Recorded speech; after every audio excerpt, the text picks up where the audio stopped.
अस्सलाम वालेकुम, उम्मीद है आप तमाम दोस्त खैरियत से होंगे। मेरा नाम एडवोकेट मलिक आकिब हजूर है और इस चैनल पर हम कॉर्पोरेट मैटर से रिलेटेड कंटेंट बनाते हैं। तो अगर आप इस चैनल पर न्यू हैं तो मेरे चैनल को जरूर सब्सक्राइब करें ताकि फ्यूचर में आने वाली लेटेस्ट वीडियोस आप तमाम दोस्तों तक बर वक्त पहुंच सकें। आज की इस वीडियो में हम डिस्कस करेंगे कि क्या ये खबर वाकई सच है कि अगर आप प्रॉपर्टी में इन्वेस्ट करते हैं तो प्रॉपर्टी टैक्सेस रिड्यूस करके 0.5% तक गवर्नमेंट करने जा रही है। दूसरे नंबर के ऊपर जो अहम खबर है जिसके ऊपर हमने डिस्कशन करनी है कि क्या वाकई एफबीआर 5 करोड़ रुपए तक अगर आप इन्वेस्टमेंट करते हैं प्रॉपर्टी के सेक्टर के अंदर तो एफबीआर आपसे पूछेगा या नहीं, इसकी पॉसिबिलिटी क्या है, क्या इन खबरों के अंदर कोई सदाकत है या नहीं, आज की इस वीडियो के अंदर हम डिटेल में डिस्कस करेंगे। तो हम दूसरी खबर को पहले डिस्कस करते हैं कि क्या ये पॉसिबल है कि अगर आप 5 करोड़ रुपए तक प्रॉपर्टी के सेक्टर के अंदर आप इन्वेस्टमेंट करें तो एफबीआर आपसे पूछ ही नहीं करेगी।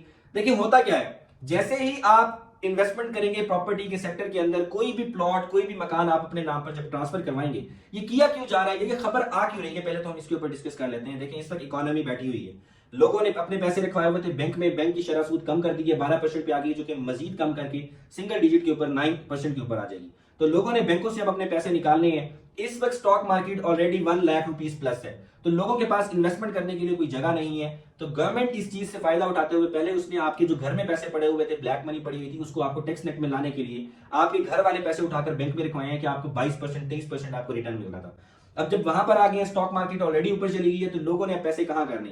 तो प्रॉपर्टी एक ऐसा सेक्टर है, एक ऐसा डिपार्टमेंट है जहां पर काफी ज्यादा डिपार्टमेंट्स उसके साथ कनेक्टेड होते हैं। सरिया, बिजली, उससे रिलेटेड मजदूर, बाइक, सैनिटरी, काफी सारी चीजें उससे रिलेटेड कनेक्टेड होती हैं। तकरीबन 40 इंडस्ट्रीज इसके साथ कनेक्टेड होती हैं। तो नो डाउट अगर गवर्नमेंट इसके ऊपर रिलीफ देती है तो ये अच्छा होगा, मगर ये उस वक्त पॉसिबल है जब गवर्नमेंट एमनेस्टी स्कीम लॉन्च कर दे कि अगर आप 5 करोड़ रुपए तक, 10 करोड़ रुपए तक, या जितनी भी अमाउंट है आप प्रॉपर्टी सेक्टर के अंदर अगर आकर इन्वेस्ट करते हैं तो ये एक सर्टेन अमाउंट है, इतनी अगर आप टैक्स दे देते हैं तो हम इसके अलावा आपसे नहीं पूछेंगे। अगर वो सर्टेन अमाउंट भी छोड़ देते हैं, जिस तरह से इमरान खान दौर के अंदर 2018 के अंदर एमनेस्टी स्कीम दी थी, उसी तरह की एमनेस्टी स्कीम अब भी देनी पड़ेगी। मगर उसमें क्या था, उसके अंदर आपको सर्टेन अमाउंट, सर्टेन टैक्स आपको जो है छोटी अमाउंट के अंदर आपको वो टैक्स देना पड़ता था। अभी क्या किया जा सकता है कि ये भी आपको कहा जा सकता है कि आप इन्वेस्ट करिए, हम आपसे नहीं पूछेंगे, इस चीज को इंकरेज करने के लिए कि प्रॉपर्टी के सेक्टर के अंदर इन्वेस्टमेंट हो। मगर मेरी अपनी जाती ओपिनियन है कि एफबीआर इस तरह से कभी भी नहीं करेगा, और आप जैसे ही इन्वेस्टमेंट करेंगे तो एफबीआर के रिकॉर्ड में आ जाएगा। तो एफबीआर ने पहला नोटिस ही आपको ये भेजना है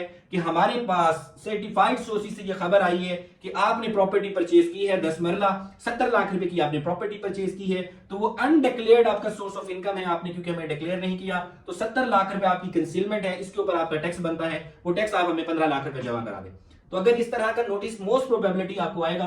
इस तरह की बात नहीं है कि एफबीआर 5 करोड़ रुपए तक अगर आप इन्वेस्टमेंट करते हैं आपसे पूछेगा ही नहीं, सवाल ही पैदा नहीं होता क्यों नहीं पूछेगा एफबीआर, ये क्वेश्चन बनता है आपका, एफबीआर जरूर आपसे पूछेगा। दूसरे नंबर के ऊपर हम आ जाते हैं, क्या ये पॉसिबल है कि 0.5% तक एफबीआर अपने टैक्सेस को कर दे। तो हाँ जी, ये पॉसिबल है। आज से 2-3 साल पहले अगर हम चले जाते हैं तो प्रॉपर्टी की जो ट्रांसफर होती थी उसके ऊपर उसका जो टैक्स था, जो एफबीआर विद होल्डिंग टैक्स के अंदर 236C और 236K के अंदर डिडक्ट करता था, वो 1% डिडक्ट करता था। तो अभी भी अगर इसको 1% के ऊपर कर देते हैं तो ऑलरेडी प्रॉपर्टी के सेक्टर के अंदर बूम आ जाएगा। तो अगर आप देखते हैं कि इस वक्त जैसे ही इसका शरह सूद कम की गई है तो आप देख सकते हैं कि फाइल्स के रेट के अंदर ऊपर जाना शुरू कर दी है, चाहे वो डीएचए हो चाहे वो बहरिया हो, तो फाइल्स के रेट ऊपर जा रहे हैं, प्लॉट्स के नहीं जा रहे। प्लॉट्स के उस वक्त ऊपर जाएंगे जब गवर्नमेंट अपने टैक्सेस को रिड्यूस करेगी। उससे फायदा ये होगा कि लोग कंस्ट्रक्शन अपनी स्टार्ट कर देंगे, तो हमारी जो इंडस्ट्री है बाकी इससे कनेक्टेड है, सीमेंट, सरिया, बिजली, उसके अलावा बाकी सारे जो कनेक्टेड चीजें हैं वो इसके साथ चलने लग जाएंगी। तो गवर्नमेंट को अल्टीमेटली इससे फायदा होगा, इकोनॉमी इससे बेहतर होगी, लोगों को रोजगार मिलेगा, इंडस्ट्री चलेगी। तो ये चीजें ओवरऑल मैं समझता हूं कि अच्छी हैं, मगर इस वक्त अभी इसकी कंफर्म हम इसको नहीं कर सकते, कोई कंफर्मिटी नहीं है। हो सकता है कि गवर्नमेंट 1% तक इसको ले आए। और दूसरी बात यह है कि जब तक एमनेस्टी स्कीम नहीं आएगी तब तक इसकी पॉसिबिलिटी नहीं है कि आपको 5 करोड़ रुपए तक इन्वेस्टमेंट भी करें और एफबीआर सोया रहे। एफबीआर बिल्कुल नहीं सोया रहेगा, क्योंकि रिकॉर्ड आप खुद उसको प्रोवाइड करेंगे। जैसे ही आप प्रॉपर्टी परचेज करेंगे उसके ऊपर जो टैक्स की डिडक्शन होगी, तहसील ऑफिस यहाँ पर इन्फॉर्म करेगा कि ये टैक्स की डिडक्शन हुई है, इसके नाम पर हमने इतने जो फीस है वो हमने इससे डिडक्ट कर ली है। तो वो जब आपके नाम पर पीएसआईडी या सीपीआर वहां पर पे होगा तो एफबीआर को वहां से पता चल जाएगा, तो आपको नोटिस वहां से आ सकता है। तो उम्मीद करता हूं आज की इस वीडियो के अंदर मैंने ये सारे डाउट्स आपके क्लियर किए हैं। मिलते हैं अगली वीडियो में। Thank you very much. Allah Hafiz.